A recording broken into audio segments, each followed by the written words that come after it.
बुराई करने वाले लोग अगर हजारों में हैं तो समर्थक लाखों में हैं। निंदा करने वाले लोग अगर हजारों में हैं तो समर्थक लाखों में हैं। टांग खींचने वाले लोग, नीचे गिराने वाले लोग अगर हजारों में हैं तो समर्थक लाखों में हैं। तो नमस्कार जोहार साथियों, तो चलिए आज का वीडियो शुरू करते हैं। आपको बता दें, कल आपने ये वीडियो देखा होगा, जयराम महतो का जिस तरह पश्चिम बंगाल में स्वागत किया गया, ममता बनर्जी के शहर में जिस तरह स्वागत किया गया, शायद ही कोई नेता, मंत्री, विधायक, सांसद का स्वागत आज तक हुआ होगा। दूसरे अदर स्टेट में जयराम महतो के अकेले एकलौता ऐसे विधायक है झारखंड के जिनका स्वागत हर स्टेट में भव्य तरीके से स्वागत होता है। जो जैसे झारखंड में होता ही है, मुंबई में भी हुआ, हैदराबाद में भी हुआ, बिहार में भी हुआ, उसी प्रकार पश्चिम बंगाल में ममता बनर्जी के शहर में भी भव्य तरीके से स्वागत किया गया। पीछे आपको जो भीड़ दिख रहा है जयराम महतो का, जो वहां पे जितने लोग दिख रहे हैं, जो उनके चाहने वाले, उनके समर्थक, उनके सहयोगी जो दिख रहे हैं, ये वाकई में झारखंड के लिए बहुत ही बड़ी और उनके जयललिता पार्टी के लिए बहुत ही बड़ी प्रेरणादायक है। उनके लिए बहुत ही बड़ी अचीवमेंट है कि इस तरह दूसरे स्टेट में जयराम महतो का भव्य स्वागत किया गया। शायद ही किसी और नेता, मंत्री, विधायक, सांसद का इस तरह भव्य स्वागत होता हो। और आपको बता दें, जैसे ही जयराम महतो बिहार पहुंचे थे तो उस समय उन पे बहुत ज्यादा सवाल किया गया था। आपको हम नाम लेके बताते हैं। तीर्थनाथ आकाश कुशवाहा जी ने किया था और ग्लेडसन डुंगडुंग जी ने उन पर सवाल उठाया था। जो आदिवासी के नेता हैं, वो आदिवासी की अगुवाई करता है, उन्होंने जयराम महतो पे सवाल उठाया था कि आज बिहार जाके वो समर्थन कर रहे हैं, लेकिन अपने घाटशिला विधानसभा के कैंडिडेट को वो समर्थन नहीं कर रहे हैं।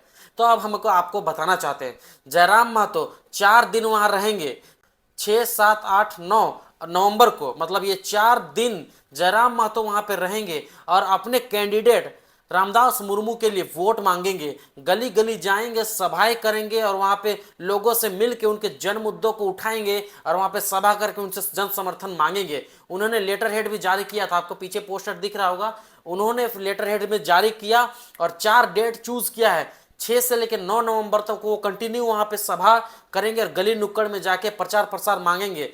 तो जो लोग कहते थे कि सिर्फ ये बिहार चले गए, अदर स्टेट को जाके वो समर्थन कर रहे हैं, बिहारियों को आज समर्थन कर रहे हैं लेकिन अपने कैंडिडेट को समर्थन नहीं कर रहे हैं, तो वो इनके लिए था कि आप देख लीजिए, वो जाने वाले और 4 दिन पूरी तरह रामदास मुर्मू को समर्थन करेंगे। तो ये हमारे लिए, आपके लिए और जयललिता पार्टी के लिए और उनके लिए बहुत ही पॉजिटिव मैसेज है और उनके विरोधी के लिए ये एक थोड़ा सा बुरा मैसेज है।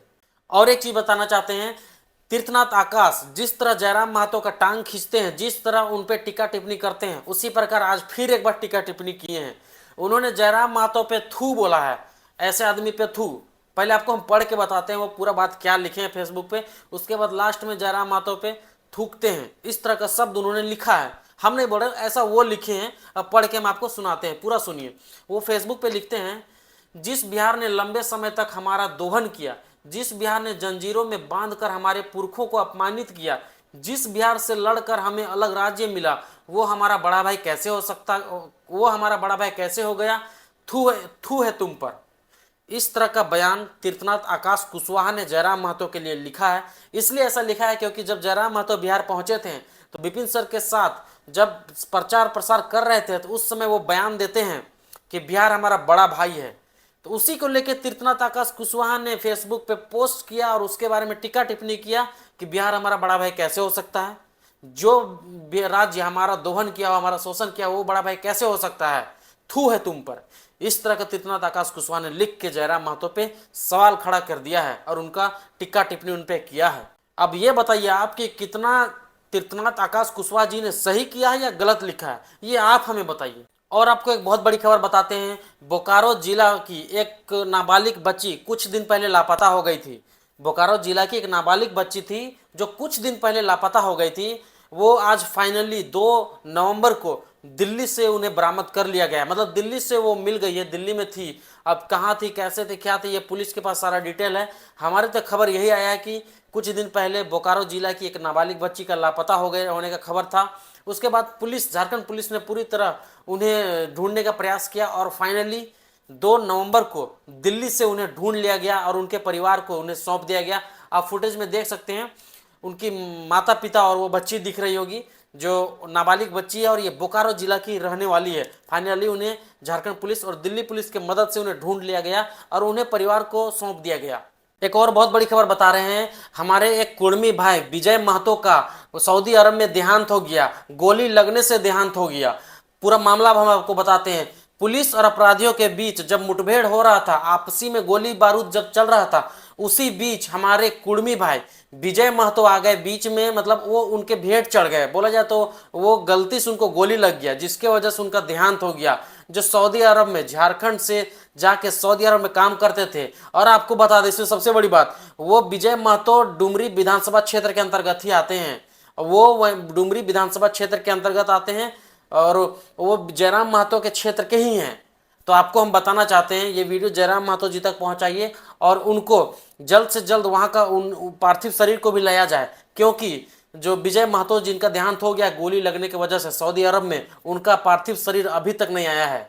वहाँ की कंपनी द्वारा, जो कंपनी में वो काम करते थे, वो कंपनी के द्वारा उनके माता पिता को बस खबर कर दिया गया है, और खबर तो कर दिया गया है लेकिन अभी तक उनका जो शरीर है वो झारखंड पहुंचा नहीं है, गिरिडीह पहुंचा नहीं है। गिरिडीह जिला के और डुमरी विधानसभा क्षेत्र के अंतर्गत में आते हैं वो विजय महतो जी। उनके परिजनों का रोना धोना पूरा हाल खराब हो चुका है। उनके परिजन चाह रहे हैं किसी तरह उनका पार्थिव शरीर झारखंड कम से कम पहुंच जाए, हमारे घर तक पहुंचे, लेकिन अभी तक उनका पार्थिव शरीर पहुंचा नहीं है।